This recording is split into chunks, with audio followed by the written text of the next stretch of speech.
జీడీ నెల్లూరు వైసీపీలో నెలకొన్న రాజకీయ సంక్షోభం ఆంధ్రప్రదేశ్ రాజకీయాల్లో చర్చనీయాంశంగా మారింది.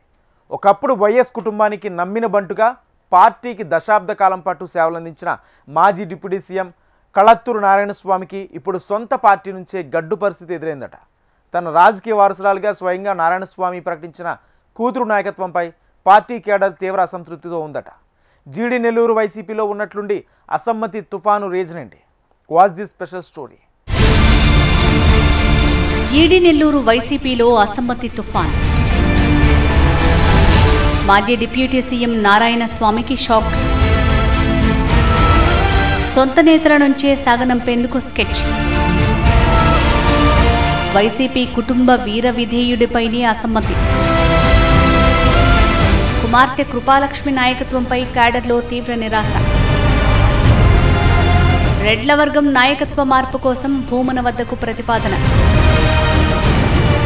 ప్రత్యామ్నాయ కార్యాచరణ కోసం రహస్య శిబిరాలు. చిత్తూరు జిల్లా జీడీ నెల్లూరు నియోజకవర్గంలో వైసీపీ పరిస్థితి ఇప్పుడు అగ్నిగుండంగా మారింది. దశాబ్ద కాలం పార్టీని బలోపేతం చేసి 2 పర్యాయాలు గెలిచి డిప్యూటీ సీఎం పదవిని అలంకరించిన కళాత్తూర్ నారాయణస్వామిని ఇప్పుడు అదే పార్టీలోని కీలక నేతలు ఏకాకిని చేసేందుకు వ్యూహాలు రచిస్తున్నట్టు సమాచారం.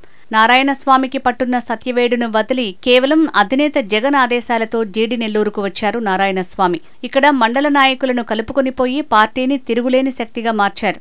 అయితే 2024 ఎన్నికల ముందు ఆయన తీసుకున్న వ్యూహాత్మక నిర్ణయం ఇప్పుడు పెను సంక్షోభానికి దారితీసింది.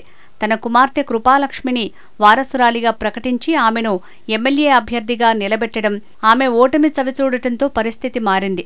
కృపాలక్ష్మి తన తండ్రి నారాయణస్వామి మాదిరిగా క్యాడర్ను కలుపుకొని పోవటంలో లౌక్యం ప్రదర్శించలేకపోయారని, కీలక నేతలతో విభేదాలు మరింత పెరిగాయని వైసీపీ వర్గాల్లో చర్చ నడుస్తోంది. దీనివల్ల క్యాడర్ క్రమంగా నిరాశలోకి వెళ్లిందనేది ప్రధాన విమర్శ. నియోజకవర్గంలో పార్టీ పట్టుకోల్పోతుందనే భయంతో రెడ్డి సామాజిక వర్గం నాయకత్వ మార్పుపై దృష్టి సారించింది.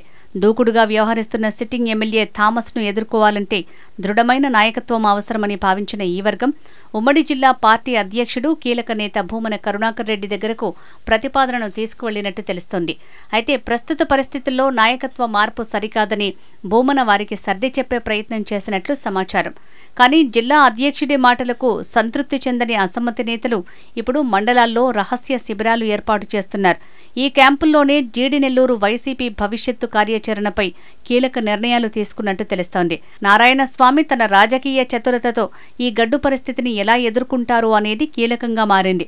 నారాయణస్వామి కుమార్తె కృపాలక్ష్మి కూడా వైసీపీ క్యాడర్తో లౌక్యం ప్రదర్శించి అంకితభావంతో పనిచేస్తేనే భవిష్యత్తులో నాయకురాలిగా ఎదిగే అవకాశముందని పార్టీ సీనియర్లు అభిప్రాయపడుతున్నారు. తండ్రి కూతురు కలిసి ప్రతికూల అంశాలపై దృష్టి సారించి పార్టీని గాడిలో పెట్టాలనేది ఈ పార్టీ అభిమానుల ఆకాంక్ష. ఈ అసమ్మతి తుఫాన్ జీడీ నెల్లూరు వైసీపీని ఎటువైపు తీసుకువెళ్తుందో చూడాలి.